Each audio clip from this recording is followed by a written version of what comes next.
पूरे यूनिवर्स में पैसे कमाने के केवल दो मेन रास्ते हैं, प्रोडक्ट या सर्विस। प्रोडक्ट का मतलब बिजनेस है और सर्विस का मतलब किसी के अंडर काम करने से। हेलो दोस्तों, आज हम बात करेंगे इसी इंटरेस्टिंग टॉपिक के बारे में, टोनी रॉबिन्स की book money master the game से। तो वीडियो एंड तक जरूर देखिएगा मनी को मास्टर करने के लिए। टोनी रॉबिन्स ने फाइनेंशियल एडवाइजर्स के साथ एक्सटेंसिव रिसर्च करने के बाद फाइनेंशियल फ्रीडम हासिल करने के लिए ये किताब लिखी है। इसमें रॉबिन्स ने कई मिथ्स को दूर किया है जो लोगों के फाइनेंशियल ड्रीम के अचीव करने के रास्ते में रुकावट बनने की कोशिश करती हैं। टोनी रॉबिन्स एक बेस्ट सेलर लेखक, एंटरप्रेन्योर और कंसल्टेंट हैं। वो बिजनेस और फाइनेंशियल स्ट्रेटेजीज पर कई इन्फ्लुएंशियल पर्सनैलिटीज, प्रेसिडेंट, CEO, प्रभावशाली हस्तियों के कोच रह चुके हैं। यानी आपको उन बड़ी पर्सनैलिटीज के बारे में जानने को मिलेगा जिन्होंने जीरो से शुरू किया है और आज वो बहुत ऊपर हैं। Chapter 1, take your first step to be financial freedom. Financial free होने का फर्स्ट स्टेप बहुत ही सिंपल है, लेकिन लोग ये करने में भी असफल हैं। हमारा इस जर्नी का फर्स्ट स्टेप अपनी सेविंग्स को बढ़ाना है। जब हम सेविंग्स को बढ़ाएंगे तभी तो उस पैसे से इन्वेस्टमेंट करेंगे। इसी वजह से अपनी सेविंग्स को बढ़ाएं, कैसे भी करके।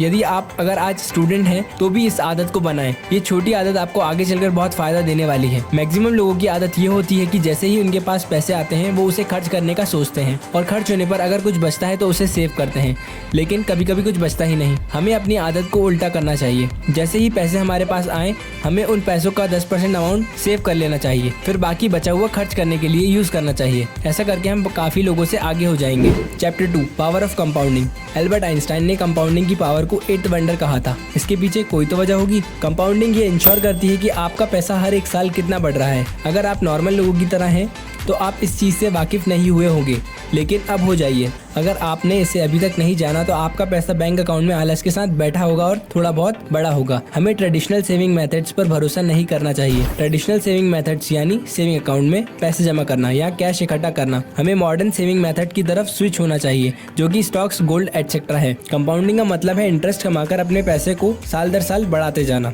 हमारी प्रॉब्लम ये है कि हम पावर ऑफ कंपाउंडिंग को अंडर एस्टिमेट करते हैं, जबकि वॉरेन बफेट, दुनिया के रिचेस्ट पर्सनालिटीज में से एक, भी इसी कंपाउंडिंग की वजह से अमीर हुए। Chapter 3, find the steps to get the financial freedom. Financial freedom को अचीव करने के लिए आपको जो कदम उठाने हैं उन्हें खोजें। जैसे अगर कोई पर्सन बिना कुछ किए मोटा होता है, ठीक वैसे ही हमारा पैसा भी एक जगह रखे रखे कम होता है। जैसे मोटा होने से बचने के लिए आपको एक्सरसाइज करना पड़ती है, ठीक वैसे ही मनी को भी एक्सरसाइज कराना पड़ती है, जिसकी हेल्प से वो मनी ग्रो हो सके। एक्सरसाइज का मतलब है पैसे को काम पर लगाना। कैसे हम अपने पैसे को एक्सरसाइज करवाकर बढ़ा सकते हैं? अगर आप अपना पैसा सही जगह पर इन्वेस्ट करें तो ये पैसों के लिए सबसे बेस्ट एक्सरसाइज होगी। Chapter 4, ignore investment myths. Investment का नाम सुनते ही हम सब अलर्ट हो जाते हैं। हमारे मन में अपने आप डर आ जाता है इसको लेकर कि कहीं हम जहां इन्वेस्ट करने वाले हैं वो इन्वेस्टमेंट हमें लॉस ना दे दे। स्टॉक मार्केट तो गैम्बलिंग है, हमसे थोड़ी होगा ये तो बड़े लोगों का गेम है और हम नहीं ले पाएंगे रिस्क। कहीं पैसे डूब गए तो? ये सारी चीज़ों की वजह से भी लोग इन्वेस्टमेंट करने से डरते हैं, लेकिन हमें इनसे डरना नहीं, इसके बारे में सीखना है, फिर अपनी इन्वेस्टमेंट जर्नी को शुरू करना है। कुछ रूल्स को अपनाकर आगे बढ़ा जा सकता है जो कि बहुत ही सिंपल है। रूल 1,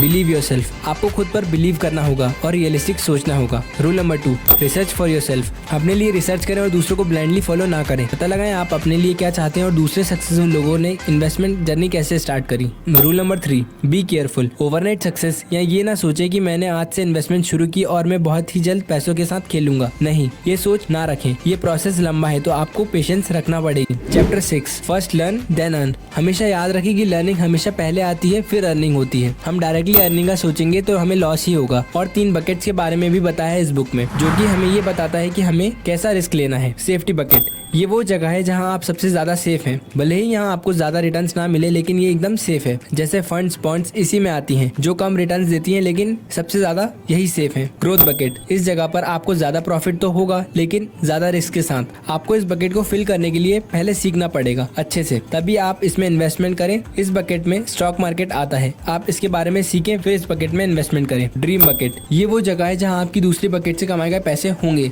आप ये याद रखें, फाइनेंशियली फ्री होने का मतलब आपके पैसों को आपके तरीके से खर्च करने से है, ना कि पैसा इकट्ठा करने से। ये ड्रीम बकेट वही है, आप अपने अकॉर्डिंग जो आप चाहते हैं वो इस ड्रीम बकेट से पूरा कर सकते हैं। Chapter 6, listen everyone but do what is best for you.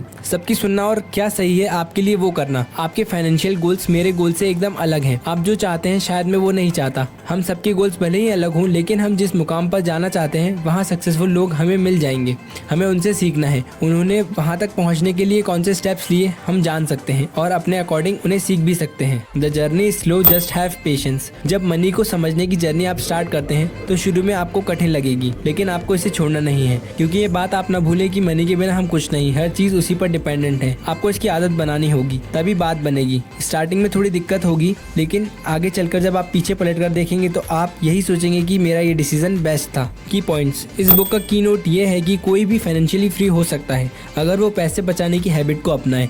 Starting मुश्किल होगी, लेकिन पेशेंस के साथ लगे रहें और हाँ, अपना इंश्योरेंस जरूर कराएं। पैसा अपने साथ खुशियां नहीं लाता, आप उसे जैसा यूज करते हो वो चीज, वो एक्सपीरियंस हमें खुशी देता है।